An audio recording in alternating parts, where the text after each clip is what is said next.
let's look at the 4 steps to growing a business. I think some of the people on here have gone through a growth cycle before, maybe 2 or maybe 12. I don't know. Maybe you can drop in the chat. How many growth cycles have you guys gone through? And that looks a little bit like this. You know, finding a new means to push in more clients, making that, consistent, dealing with that stuff, and then creating some stability in your operation to go from 5 to 6 figures, 6 to multiple 6 to 7 to 8.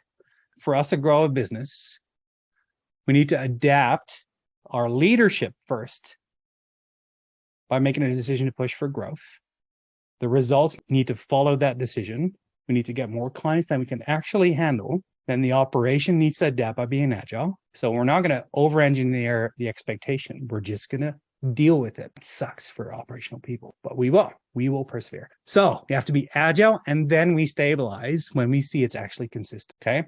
When we stabilize, we create more capacity. We can push for another cycle. That's how we grow a business. Simply put, we need to push for growth, prove our growth, endure that growth, and then adapt to it. So we can continuously go through this cycle, both on the commercial side of the business and then the operational side of the business to deliver on it. Truth is, though, these cycles are expensive. There's the cash to push and prove for our growth. There's the production capacity to consider. There's overhead, and there's morale to consider. And this is, I mentioned the black hole, right? This is where we get stagnant in our growth. It's when one of these 4 steps in the cycle break. What happens when we do them in the wrong order? When we hire too much staff? What if, we get opportunistic and we're thinking, this is amazing. We are going to make so much money. And then you launch and you've created the capacity to deal with those, 3 dozen extra clients, and you hire 2 more people to deal with them. And then there's no clients when we're burning capital.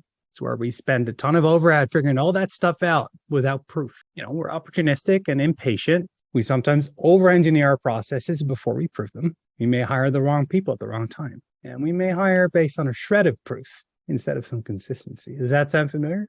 That is the black hole that small businesses get stuck in. Any business could get stuck in. Because again, growth is expensive, not just because you need to spend money on ads. It's because you need to grow the business and deal with that at the right time with the right people. We need to keep a clear head so we can be, available. We need to retain morale to keep our budgets tight.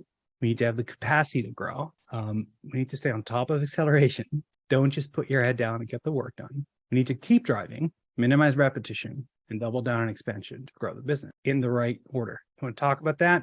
How to plan ahead for it? I've done it a couple times. I'm doing this again. I'll drop this link in the chat a little bit. At the end of the day, cash is king. And I like this one. A healthy runway is the fun way to build and grow a business, which is a challenge when you're looking to hire more people. Now, we were supposed to talk about AI and VAs today, right? We're 30 minutes in. We hardly spoke about them. I'll get to it now. There is a way to de-risk growth cycles by a ton. To grow our business, it's not just about being smart with our marketing and sales effort. It can grow our business much more effectively by de-risking these growths. And this is the 2 elements that modern businesses leverage to grow their B2B business in 2023.